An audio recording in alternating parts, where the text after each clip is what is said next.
Hello, I'm Ron Miscavige, and this is another episode of Life After Scientology. And I have a very special guest on this morning. And before I get into it, let me do a little bit of business, then we'll get right into the interview. Now, what I'd like to say is if you're not a subscriber, could you please subscribe? And when you do that, hit the little bell so that when we come out with a new video on this or any of the other things I do, you'll get a notification. And then if you'd like to contribute to the ongoingness of this program, you can become a patron or just a one-time donation using PayPal. And if you go to my website, therealronmiscavige.com, it'll tell you how to do that right there. So, business out of the way. Now, I have a very special guest on, and a story that is not too dissimilar to all the other stories I've had on of people who have been abused by the Church of Scientology. But this one has some just things that make me cringe and cry out for this group called Scientology to get their tax exemption taken away and make them unable to do the things they do to people just in some way or manner. I'm trying to do my best by exposing them, and I appreciate people coming on and bearing their soul here and, telling their stories. So just let's get on with it so you'll hear what I'm talking about. So this morning I have a very special guest on, Sarita Shoemaker. Good morning, Sarita. Good morning from Colorado. It snowed. Is it cold there today? Really cold, and we had a blanket of snow come through last night, so everything's white. Wow. Yeah. I don't know. There's something special I love about snow. I just very quiet. Yeah, it is. Yeah, that's that. So look, let's just get on with it because I know we're on a little bit of a time crunch because okay. Sarita has to go to work this morning. I don't want to run overtime. Baby needs a new set of shoes. Okay. Okay, not really anymore, but. Yeah. Yeah. Okay, so the way I like to start you to do it the same way is tell us how you got into Scientology, and we'll take your story kind of chronologically, okay? You got it. Okay, so I didn't really get into Scientology. First off, I was the child of a mom when I was a little kid. She found Scientology, but it was in a kind of a circuitous way. My mom was a searcher for the answers, and maybe a lot of us are. We just need something that will help us be better. And right. So she found, we went to every church in Columbus, Ohio. That's where my story began in 1974. At the time I was 7 when my mom found Scientology. But prior to that, she did try lots of different things, from Parents Without Partners to AA to every church we went to, Christian Science, some freaky stuff. And when she found this squirrel group called the Merita Group in Columbus, Ohio, that's when she stopped looking.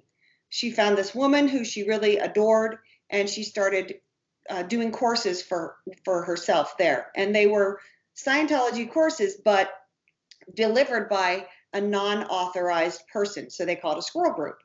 And they in the 70s, this was a big deal. If you were alive in the 70s, you kind of probably know how everybody was kind of searching for the answers there, Yeah. The internet. We had face-to-face, and a lot of people were willing to try things. So my mom tried Merita. Then when my mom was having a hard time on the comm course, the communications course with Merita, my mom was sent to the Columbus org, which our mission at the time, which kind of seems unreal to me, but that's what she told me she did. And there's where she found Scientology. So in Scientology, there's only Scientology. There isn't any other possible place to get their technology. If you do, you will not be accepted into this group of Scientologists until you've handled the issue. So my mom had to disband the Merita Group and completely abolish it, and before she was allowed in to Scientology. Once she was allowed in, and we were part of that, we're part of all of the work that she had to do to undermine and get rid of the Merita Group. Then when she got into the mission, she decided to show her allegiance a little bit more and started working for a group called the Guardian's Office. And they were run out of the East Coast CLO, Continental Liaison Office on the East Coast. And I'd never been there in my life, but it was always like something I always wondered about when I was in church. And send us off on missions and with my mom on missions to do things to help get Scientology into a better place in Columbus, Ohio. Now, I'm a kid. I'm 7. My mom is a single mom, and she worked 2 jobs during this whole time in Scientology. And Scientology also demands that you are in the course room learning L. Ron Hubbard's teachings 2.5 hours a day. It's super, like you get in big trouble if you can't do 2.5 hours a day reading their, listening to L. Ron Hubbard. It's brainwashing you. They want a lot of it. In hindsight, I can see that's what it was. Right. So my mom having, my dad was missing, gone from raising us. My mom is a single parent with 2 jobs, trying no money. We had no money. And that is another thing. You pay when you go to Scientology, no matter if you have money or not. If you have money, you'll get the best service ever. If you don't, you have to pay and can get it from somewhere. We had car crashes that we continued to drive the crashed car because the insurance money was given to Scientology. We Good Lord. I know, we had inheritances come and go from my grandma to my mom to the church. It's just, that's the way it is. And they don't even think twice because my mom truly believed she was in a place that was going to save her. And then she was going to help save mankind. She fully bought into this. And Right. as a result, it was me and my sister as well. So we were raised on Scientology's technology from L. Ron Hubbard. And anything that you can think of, a Scientologist believes that L. Ron Hubbard could tell you how to handle it and how to do it, no matter what it is. And I'm like washing a window. He has scripture on how to wash a window, and you have to follow what he says exactly. He also has a lot of scripture on how to raise kids. And not that he was that great at it. In hindsight, I'm sure his kids are looking at it like, what the hell happened there? That didn't work. That didn't work. But all the kids that grow up in Scientology have the same thing. First thing is, they aren't children. You're not a child. And a child, pre-Scientology, my mom spent time with us. She taught me how to read. She inspired me to do art and music and learn. And she took us to places like the bakery. She would take us to the behind the scenes in a bakery. She was very good about giving us an education that was with hands-on. It was fun. My mom was very inspired to teach my sister and I. After Scientology, and they cut out all of our money and all of her time, it became just a survival as a kid. You have to figure out how to do it, and you're treated like an adult in a small body. And that is the bottom line, no matter what your age is in Scientology. And now, from the 70s to now, I feel pretty certain, because I'm not in anymore, they treat the children the same way. I'm sure they do, because that's the thing. You have to go by everything L. Ron Hubbard says to do, and you don't vary from that. Yeah.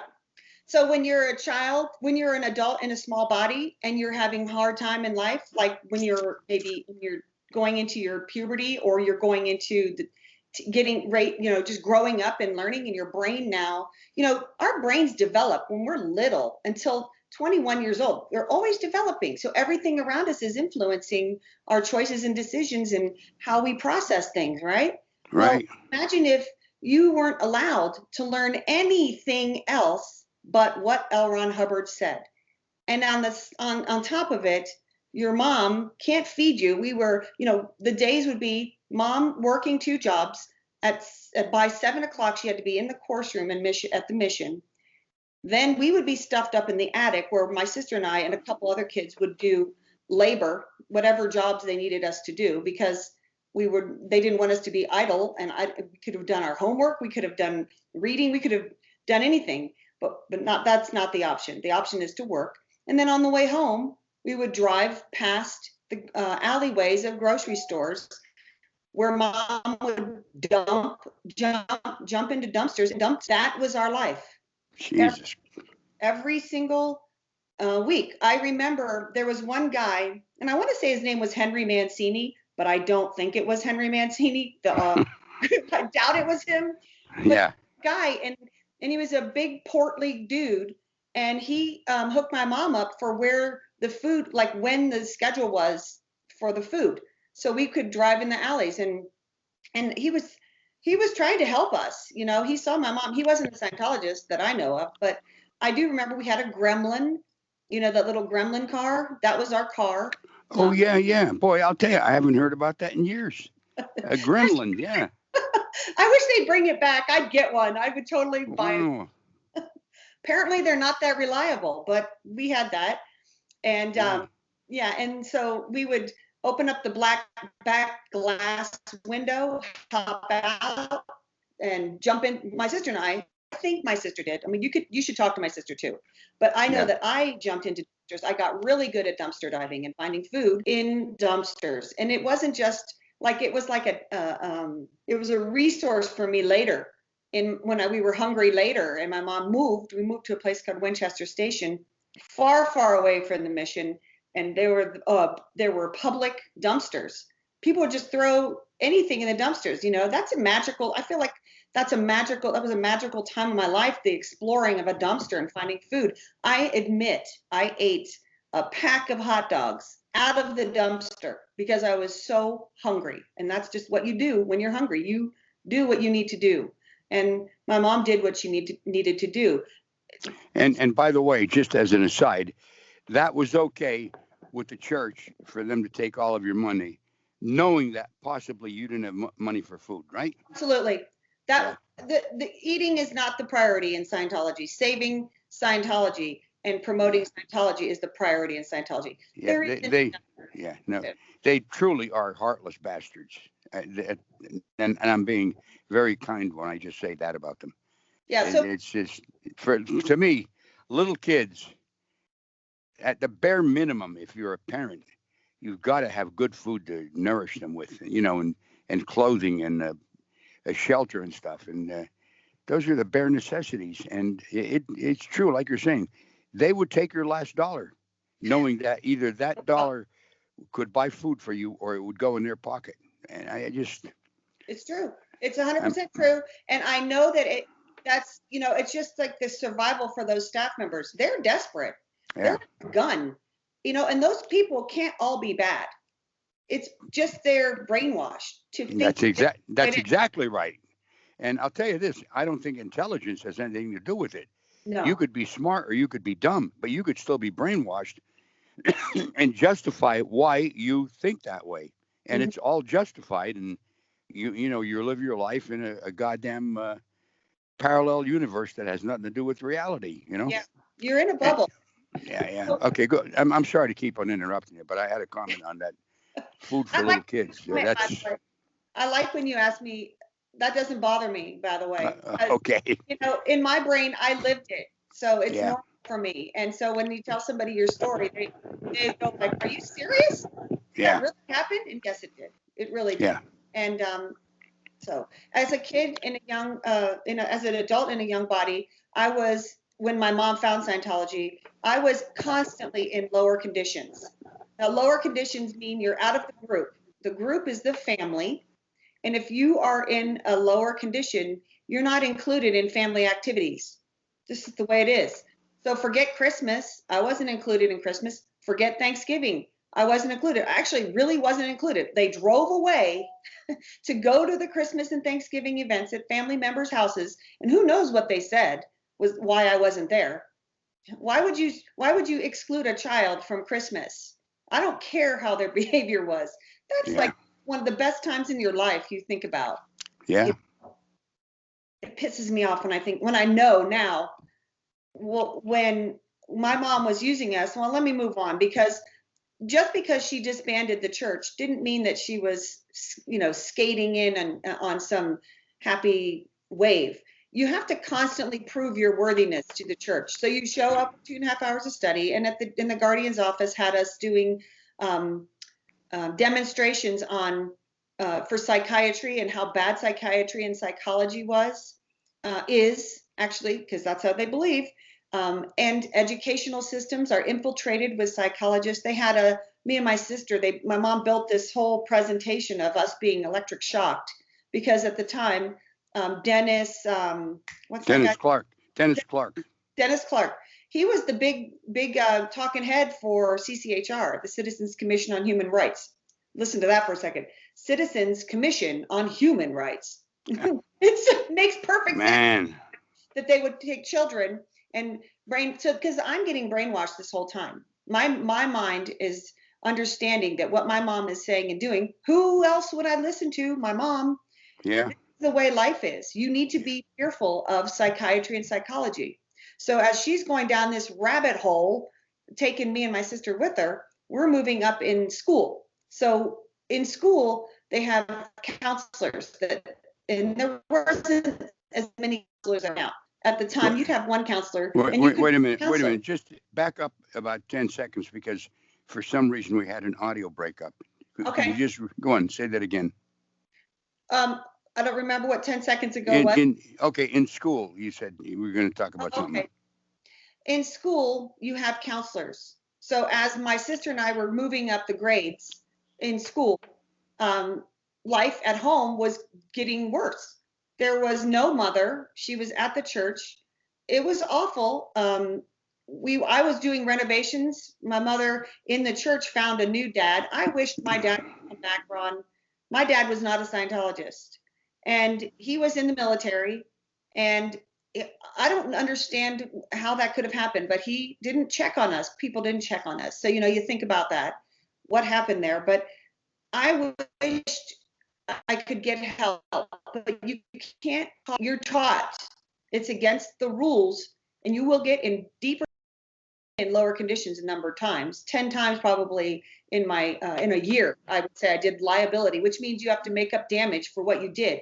And what I did maybe was misbehaved when my mom needed to go on course, and I caused her to be late to course. So because I caused her to be late to course, she's probably doing lower conditions, and I'm doing lower conditions to her.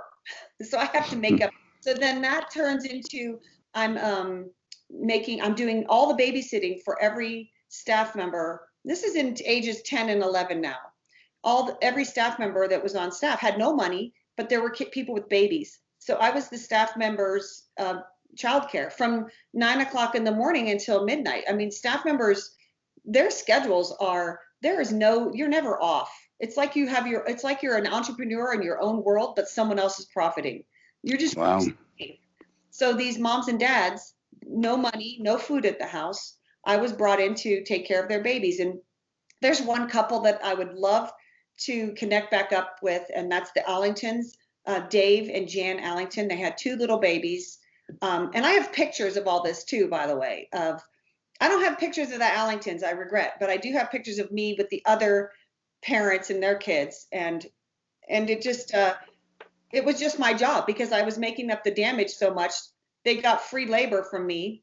I was renovating and restoring homes with my stepfather, who my mom got married to this guy, and he did not like me. I had no dad, no mom, and now my stepfather is included in my life, and he doesn't like me because I'm a misbehaving, unethical adult in a small body. And I'm going, so you can't go to a counselor, Ron. If you're a kid and you're in a public school, who are you? Most kids can go to a counselor and get. Not in Scientology. In Scientology, you have to keep it to yourself and talk to Scientologists about it. You go an auditor, handle your situation, and the handling is for you to apply some L. Ron Hubbard technology and make up the damage. So as a kid, I was getting done. I was pretty done. So I was resisting a lot of my mom being in Scientology. I didn't like it. And actually, when my mom went to get married, I don't know what movie I saw it, but I knew that apparently when the preacher says, is there anybody that doesn't want these 2 to wed? Yeah. Well, being the outspoken person, I told my mom that I'm going to be standing up and saying, I don't want you to marry him. Like I shouldn't have said anything. I should have just done it, but I let her know ahead of time that I was planning on destroying her marriage. I thought that was my shot to not let them get married. That was my hope. Anyways, Lower conditions. I am now an enemy to our family. That is who I was. I was identified as an enemy to my mom and my stepfather. So doing lower conditions. And I was at the wedding. I didn't stand up and do it because I knew better. I guess I got my ethics put in. crazy. I'll tell you, I don't know how you survived that shit. It blows me away. Anyway, go on. I'm sorry to interrupt you again. I But did have a couple girlfriends. I never could really make friends with people because having them come over to my house was really hard and embarrassing. Our life was different than every other family. I pined for the normalcy of a mom and a dad, like we used to have my mom and dinner, and that was gone. Like there was no family unit whatsoever. It was a business, our family. And when my skills in restoration and renovations became apparent, my mom decided it would be a great idea to send my sister and I to Florida. In Clearwater, Florida, the ballroom was being built, and there was a tight time frame. Lori Engelhardt was doing this project called CIPRO, I think Scientology International Production and Restoration Office or something like that. All it was a bunch of volunteers and working on the ballroom and renovating it. And so my sister was 13 and I was, or sister was probably 10 and I was 13. Yeah, 13 or 14. Right. We were working from 9 a.m. in the morning until 10 or 11 or sometimes past midnight, just doing renovations on the ballroom. So when I see that ballroom and I see dignitaries go in that ballroom, they have no idea what was done to create that ballroom into this magical place. They used children to do the labor and got away with it. Because who can you go to? Yeah. Who could I go to? Every weekend, there'd be this group of people, this swarm of people that would come up once a week, and they were wearing black, and they had armbands on, and they were running, and they never spoke to me. Those were the RPFers. That's part of being in the Sea Org. You can't speak to anybody if you get into space where somebody doesn't like you enough. And I'm sure there's tons of RPFers now. But at the time, as I'm going through, when I left Columbus, Ohio, why didn't any adult ask me or ask my mom? Or if they did, I asked my aunt, what did my mom say? We were just disappeared from our life in Columbus, Ohio. By the way, 9th grade, myself, my sister was, I believe, starting 7th, no more school. When we went to Clearwater, that's it. And they hooked my sister and I called my mom. I hated it there so bad. And the telephone was right around right in front of the recruiter's office in the Fort Harrison Hotel when you first walk in. And the recruiters were hearing me on the phone, calling my mom, crying, saying, I want to come home. And she wasn't going to bring me home. She probably made a phone call to them and tell them to calm me down, but they got me right then to come and join the Sea Organization, signed a $1 billion contract, and then I'm in the Sea Org. And that's the beginning of the second worst time. Surviving in Columbus, Ohio with no parent, you really don't have any brainwaves figured out. But now here I am in the Sea Org. And I want my mom. I just want to be with my mom. And I get in ethics trouble because I want to go be with my parents, my mom, not my stepfather. Yeah. And so we worked. All I remember, we slept on the floor. My sister and I were sleeping on the floor at the heart of Clearwater. When we joined the Sea Org, we joined the flag crew. So basically, the plan was for us to be cleaners. We were going to clean all the rooms for the public people that were coming and paying. And right. That would have been chicken picking because we didn't get to use vacuum cleaners. We had to be on our hands and knees, and I had to pick dirt up with my fingers, little fingers, and put them in my hand. And that was how we vacuumed and cleaned. We were never. Jeez. And on the scaffolding and the way they set up the ballroom to renovate it, there was no regard to safety. No way. We didn't have goggles on. I'm chipping paint. I'm scraping who knows what, asbestos, who knows? There was no consideration. Forget the fact that I'm a kid. I'm 13 years old, working until midnight every day, sometimes beyond, because we didn't make our quota. If you didn't make your quota, you didn't go to bed. That's how it was. Yeah. That's why I wanted to go home. It was sucked at home, but it sucked worse working for the Church of Scientology directly with no parent.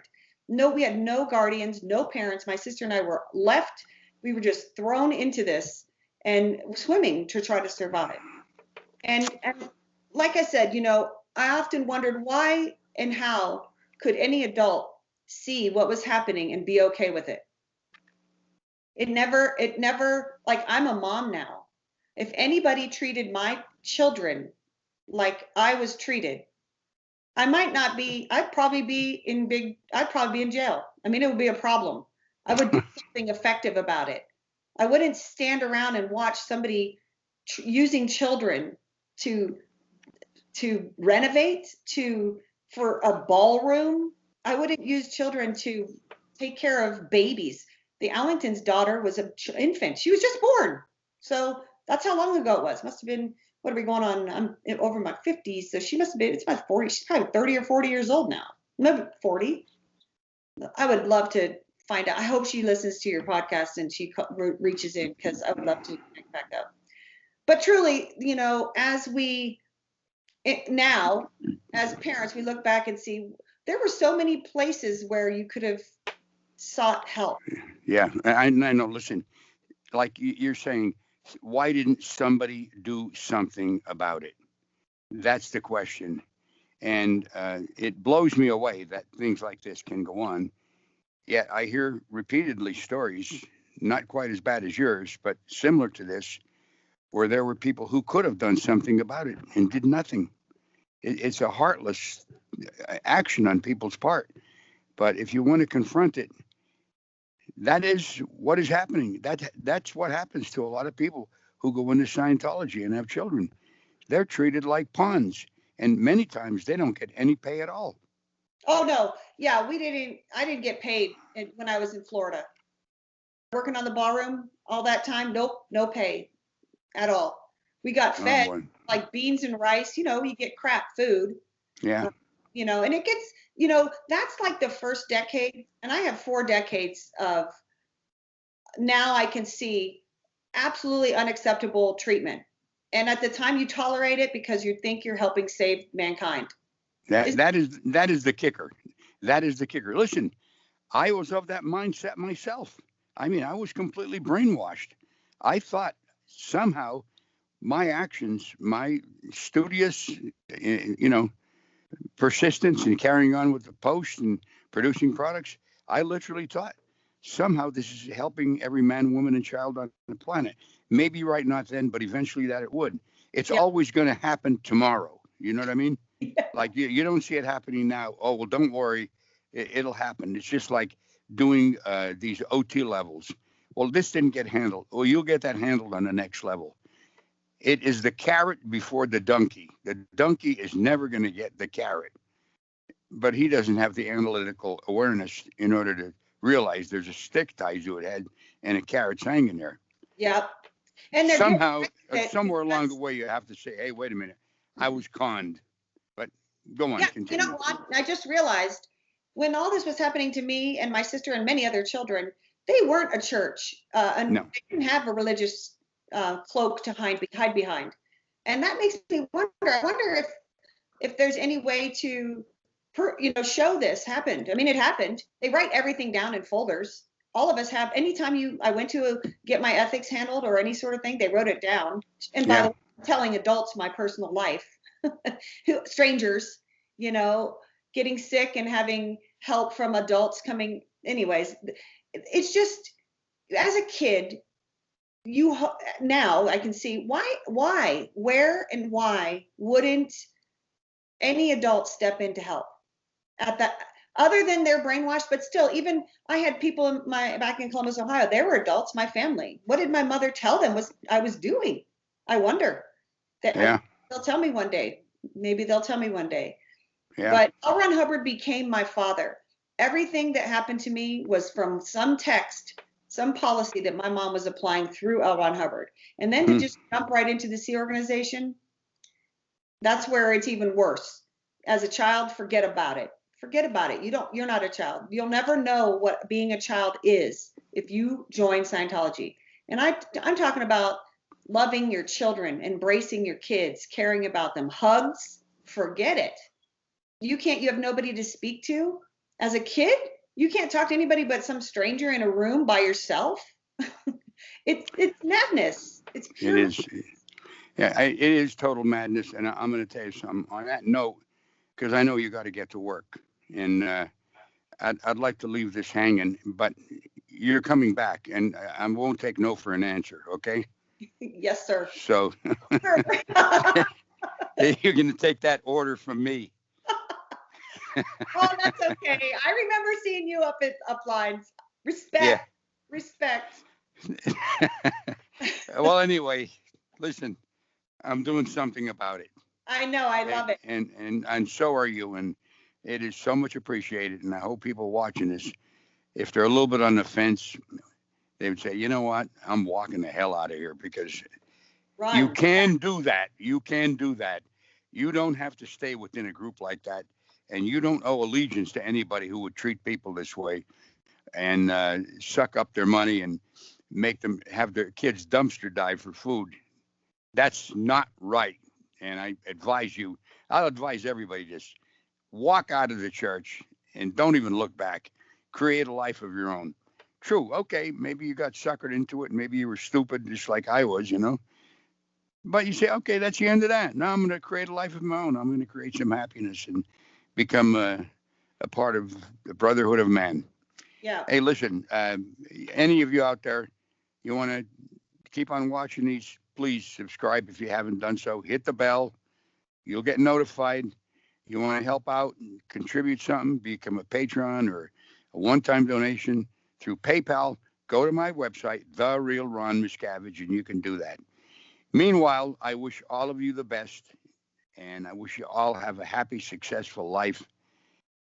God bless all of you, and I tell you, God bless you, Sarita. This is Thank you, Ron. wonderful. Yeah, wonderful. I love that you picked me to come and be on your show, and you've heard my story, and you appreciate it. I love you so much. You have no idea. Makes my heart happy that you're out here slaying it out for people that don't have any idea. They just don't know. So thank you. And I accept that. And thank you very much for doing this. So I am Ron Miscavige. This has been Life After Scientology. I'll see you on the next episode. You want to say goodbye to everybody? Hasta la vista. Peace. Okay. Bye-bye, all of you. See you next time.